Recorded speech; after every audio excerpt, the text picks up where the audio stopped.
ఇంత వర్షం పడుతుంటే ఎక్కడికి వెళ్తున్నా అనుకుంటున్నారా? అక్కడికి వెళ్ళాక మీకే తెలుస్తుంది ఎక్కడికి వెళ్ళాను. ఈ మధ్య చూసిన మనకి ఇన్స్టాలో ఒక పిండి బాగా కనిపిస్తుంది, అదే సకినాల పిండి. ఈ పిండితో చేస్తే చాలా పర్ఫెక్ట్ గా అవుతున్నాయి, మనకి ఎక్కువ శ్రమ కూడా ఉండట్లేదు అని చెప్తున్నారు. సో మనం కూడా ట్రై చేద్దాము అని నేనైతే హెచ్ మార్ట్ కి వచ్చేసా. అక్కడ సకినాల పిండి అయితే తీసుకున్నాను. ఎందుకైనా మంచిది తీసుకున్నాం, కానీ ముందైతే టెస్ట్ చేసి చూడాలి కదా అని ఒక చిన్న బౌల్లో అయితే ముందు సకినాల పిండి కలిపి వేసి చూసా. పర్ఫెక్ట్ గా వచ్చాయి.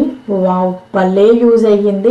ఇన్స్టాలో చూసిన రీల్ అనుకున్నాను. సో ఇంకా మొత్తం 5 LBs పిండిని అయితే మొత్తం కలిపి పెట్టుకున్నాను. సో 5 LBs పిండిని మిక్స్ చేసా. కిడ్స్ కూడా ఫుల్ ఎక్సైట్మెంట్ తో హెల్ప్ చేశారు.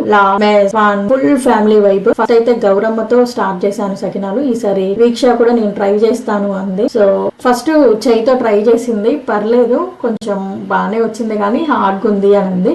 సరే అయితే జిప్ లాక్ లో పిండి వేసి ఇచ్చిన, ఇట్లా ట్రై చేయాలంటే అది కొంచెం ఈజీగా ఉంది, బాగానే చేసింది.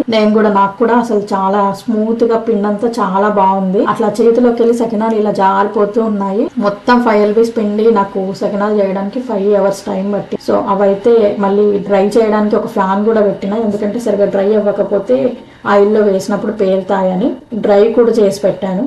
ఇప్పటి వరకు అంతా బాగుంది అనుకున్న మూమెంట్ లో ఒక సడన్ ట్విస్ట్. 5 hours నా హార్డ్ వర్క్ అంతా వేస్ట్ అయిపోయింది. పిల్లలు చాలా ఎంజాయ్ చేశారు, నేను చాలా ఎంజాయ్ చేశాను పిండి కలిపేటప్పుడు చేసేటప్పుడు. బట్ లాస్ట్ లో మాత్రం ఏడుపు ఒక్కటే తక్కువ అయ్యింది. ఇంత కష్టపడి ఇస్తే ఎందుకు ఇట్లా అయ్యాయో అసలు అర్థమే కాలేదు నాకు.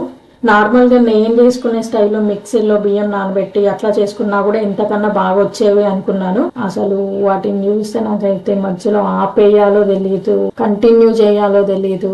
అసలు ఎందుకు ఇట్లా అయ్యాయో అసలు అర్థం కాలేదు. ఫ్యామిలీ ఫన్ తో స్టార్ట్ అయిన సకినాలు ఎండింగ్ లో ఒక బిగ్ లెసన్. అసలు ఏమైంది అనేది పార్ట్ 2 లో చూడండి.